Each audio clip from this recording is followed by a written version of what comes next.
I get asked the question all the time, especially when people are first starting out training with me. What should I do in terms of diet? What should I eat, etc., etc.? What's the best meal plan? What's the best this? What's the best that? I've got a much simpler answer that may not be the popular answer. Actually, two answers. One we'll cover today, one we'll cover in another video next week, but stay tuned for my take on that.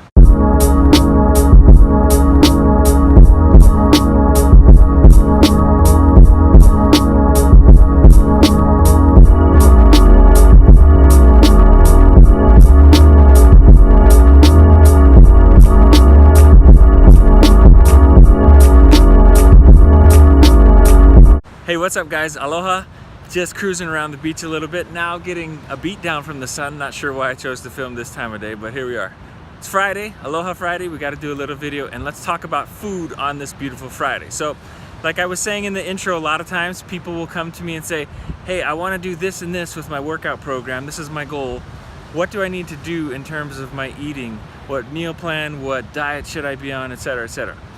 And my answer to them is probably one that they usually don't consider, and that's because it's a really simple one, but it's also a really powerful one. And like I also said in the intro, there's actually a two-part answer to that question that I always give, and I'll give you the first part this week, and then next week stay tuned for a video starting to sweat for the second part of that. So the first part is this, and it kind of is wrapped in a little quote that I like. It's kind of funny and silly, but really to me means a lot and it carries a lot of weight. And that is, if it's in your face, it'll be in your face. So what I mean by that is, if you got food laying around your house, whether it's in your fridge, in your cupboard, or maybe there's food easily accessible at work, if it's there, whether it's good or bad, it's likely gonna be in your face, right? Meaning you're gonna eat it. So the first step, if you wanna eat healthy for better fitness, is get rid of it. Now I know that's not always possible or practical, say if you're in a family. You got lots of mouths around that don't necessarily want to eat the same things you want to eat. I understand that, but do your best to minimize how much that stuff is in your face, because proximity is a big killer of a lot of dreams, we'll just say. If you're nearby something that's going to be detrimental to you, that proximity factor is likely going to make it hard to resist if it's something that's going to get in the way of what your goals are. So step number one, for crying out loud, don't keep stuff around that you don't want to eat.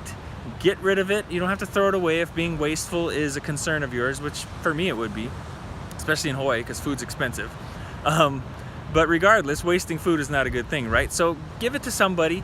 If you need to lock it away in some sort of safe or something, I don't know if that's even something people do, if that's a thing these days. But the point is, don't have it around. And I know you're sitting here probably thinking, okay, well, how's that going to be a good diet for me to get in shape? But I'm telling you, every little piece of something that you put into your face matters. There's no neutral ground here. It's either taking you in the direction you want to go or taking you further away from that direction. So step one, get rid of stuff that's in your face. And I promise you, you'll be way further along than most people who are out there searching for the perfect diet.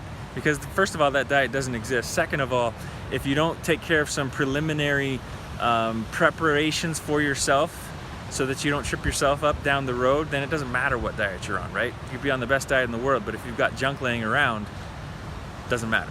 So that's that, guys. Let me know what you think of that. Let me know what strategies maybe you've employed or you've heard other people employ before with regards to how to get rid of stuff, and maybe how to manage the idea of cheat meals, because sometimes cheat meals or cheat foods, that's a big deal to some people. And I know for me it works. It helps to kind of keep going and stay disciplined for a more consistent, longer period of time if I have those breaks. So if you've got some suggestions or ideas or questions on how to manage that, along with this idea that we're talking about of getting rid of stuff so that it's not in your face, leave a comment. I'd love to hear from you. And again, like I said, stay tuned for next week's video. Also, if you would like to join our free Facebook group where we have even more in-depth fitness and just overall better living coaching resources, please let me know. You can get in there for free anytime, and we would love to have you join the clan, the Salty Ohana, and help you out along your road to better fitness. Take care, guys. Have a good weekend, and aloha.